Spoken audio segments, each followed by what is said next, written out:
Voilà, alors depuis ce matin, là, on a la pluie sans discontinu, il y a des orages. Alors là encore, ça s'est un peu calmé. Tout à l'heure, c'était vraiment le déluge. Ça coulait partout sur les parois d'Hector. Donc maintenant, là, après la neige, le déluge, ouais, super l'arrivée en Italie. Mais allez, on reste confiant, le soleil reviendra.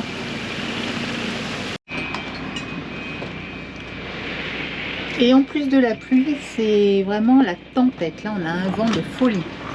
Allez, aujourd'hui, on est sorti du camion. Là, ça fait 2 jours qu'il pleut non-stop. En fait, on a les restes de la tempête Ciaran là, de France. Donc, elle est arrivée en Italie. Donc, ça a pas mal secoué. On s'est bien fait arroser. Et donc là, on en profite. Le soleil est revenu. On a pris la moto et on a fait les petites routes des 5 terres. Voilà. Et on fait un repérage. Alors, comme vous voyez, la mer est démontée. Il y a beaucoup de vent. Et donc on commence le repérage parce que là le drone en fait il ne peut pas voler. Donc là on est au-dessus de Monterosso al Mar, un des 5 villages qu'on vous présentera plus tard. Donc on se trouve à Vernazza et on peut voir que la mer est vraiment déchaînée aujourd'hui.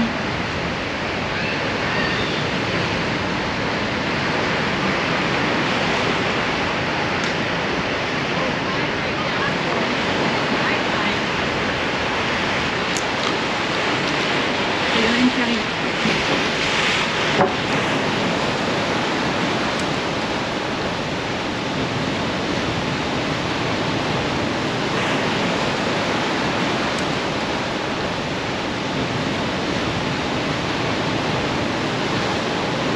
Les restes, donc comme je vous disais, de la tempête. Donc je vais vous montrer par où elle est rentrée dans la ville. Donc là on peut voir tout ce qu'elle a charrié, même des gros rochers, hein, enfin des gros cailloux. Et en fait elle est rentrée par ici. Alors, je ne sais pas si vous voyez bien, ici là. Voilà.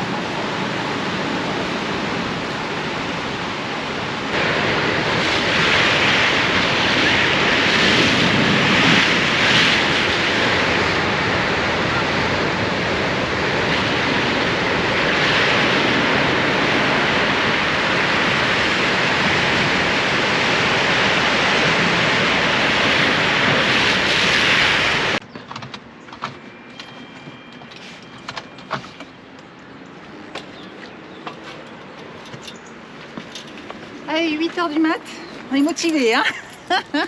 Après 2 jours de pluie, là, il nous annonce une matinée ensoleillée, donc on va en profiter pour aller faire un reportage en fait sur les villages des 5 terres. Donc le premier où on va aller, il se situe à peu près à une vingtaine de kilomètres. Donc c'est en moto, hein, parce qu'on est dans un parc naturel, les routes sont sinueuses et étroites, et la moto c'est vraiment l'engin idéal pour ce genre de région. Donc on se prépare et on y va.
Allez, une petite pause sur les hauteurs de Vernazza.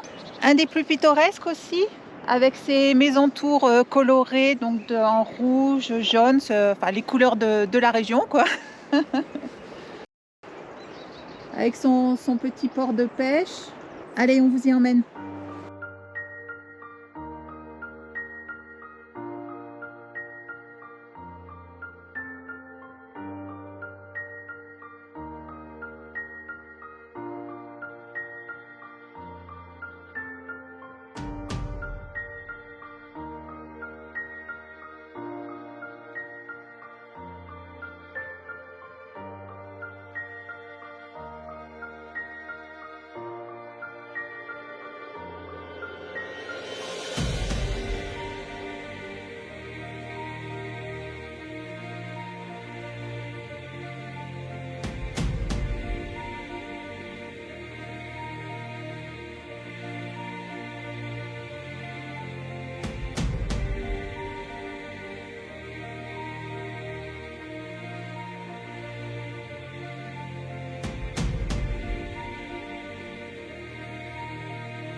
Donc là, vous apercevez un rail, c'est un monorail à crémaillère.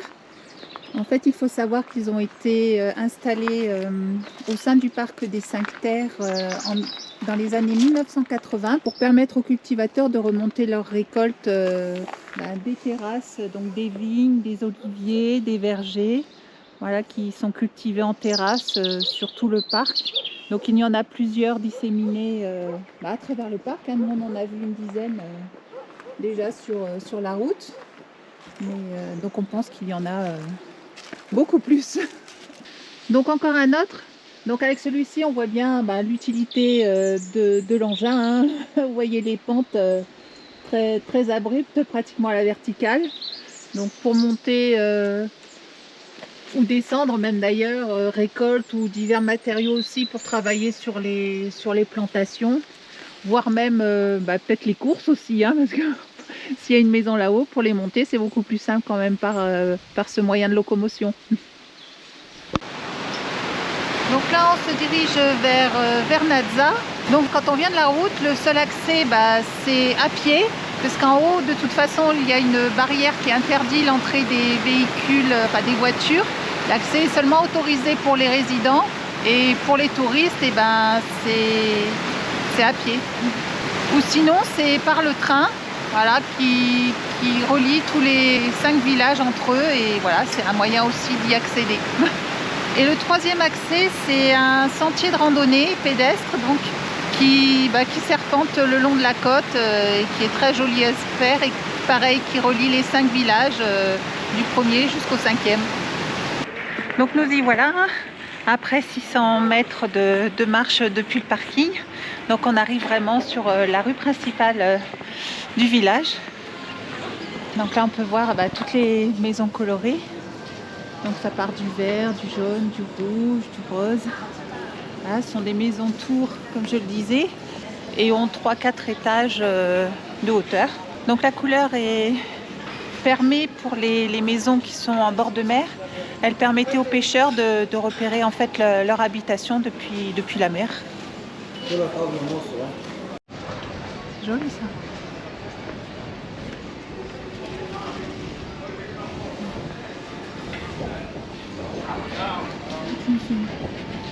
On va avoir des vues de chaque côté. Donc de chaque côté de la rue principale, on retrouve une multitude de petites ruelles, donc assez étroites, et alors certaines avec des escaliers sinueuses. Enfin bon, faut avoir de bonnes jambes.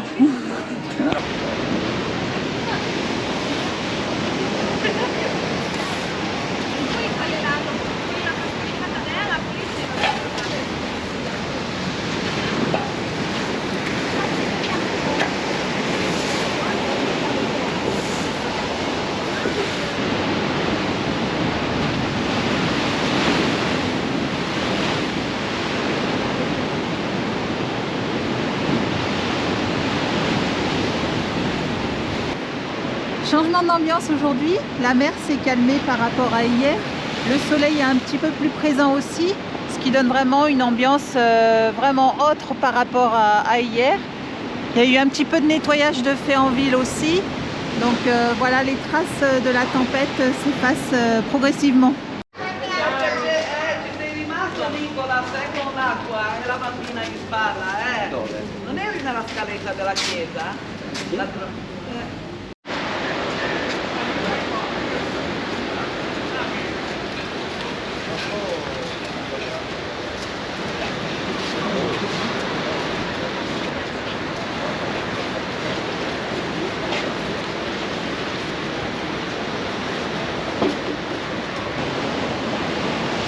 Donc là on aperçoit la place principale du village qui fait aussi office de port où les barques sont stockées par les pêcheurs. Donc aujourd'hui ils ne sont pas en mer parce que c'est encore bien agité.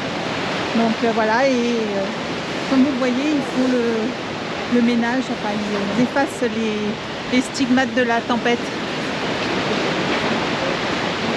Donc c'est un village très touristique, on y retrouve de nombreux restaurants et de petites boutiques proposant des produits locaux tels que l'huile d'olive, le vin et le pesto. Le sentier du littoral commence par ici, dans ce village, et par ici donc, vous allez sur le village de Monterosso al Mare.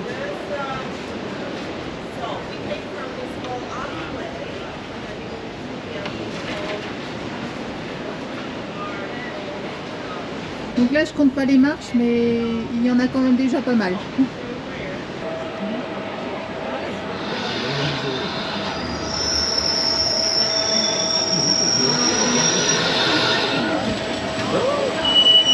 Canale 22929 di Trenitalia, proveniente da Levanto e diretto alla Spezia Centrale, delle ore 15:16, è in arrivo in ritardo al binario 2. Attenzione! Allontanarsi dalla linea gialla, ferma in tutte le stazioni.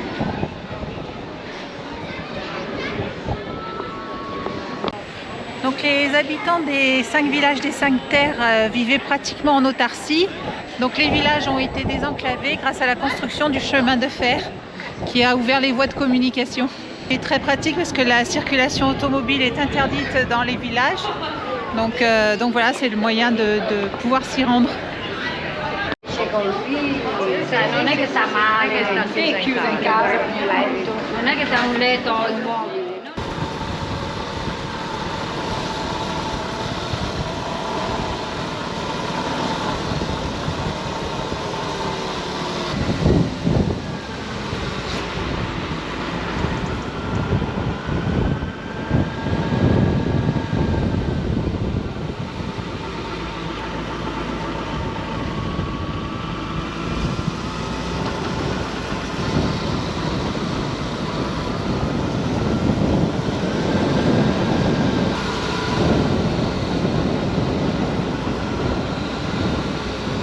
Alors une belle arrivée sur le village de Corniglia. Alors l'accès par la route est assez complexe, mais vraiment la vue en vaut vraiment le coup, hein.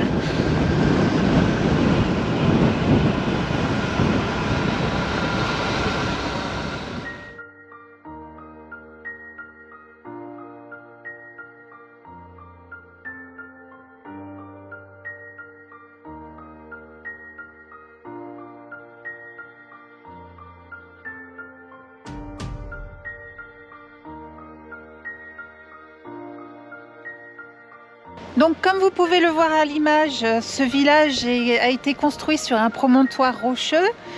Il culmine de ce fait à 100 mètres d'altitude. Et donc c'est le seul des 5 villages qui a cette particularité. Et de ce fait, il n'a pas du tout d'accès à la mer.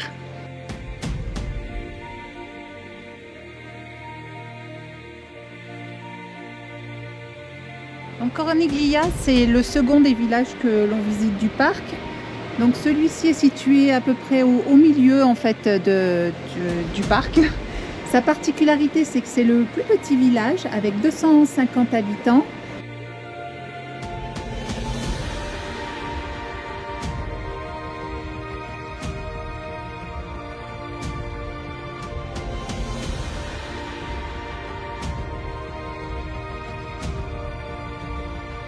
Encore un. Donc on en trouve vraiment partout au cœur du parc de ces monorails. Donc qui desservent les terrasses, les cultures en terrasse.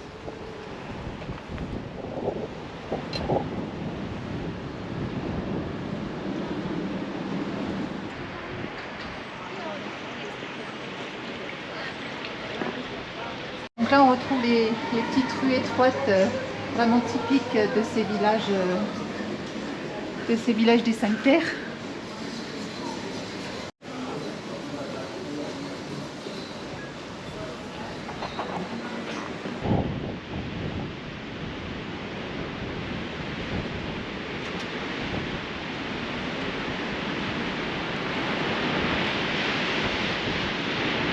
Donc là on se situe un petit peu sur une terrasse panoramique, on peut voir le bord de mer avec le sentier qui relie les villages entre eux, là où c'est bétonné, je ne sais pas si vous voyez par ici.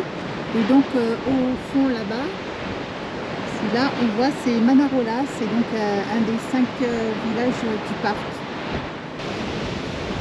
Donc ici nous nous trouvons sur l'attraction principale du village, c'est sa terrasse panoramique qui permet en fait de voir tous les autres villages du parc. Donc au bout là-bas nous avons Monte Rosso al Mare, un petit peu plus sur la droite nous avons Vernazza, de l'autre côté nous avons Manarola et au fond derrière Manarola nous avons Rio Maggiore.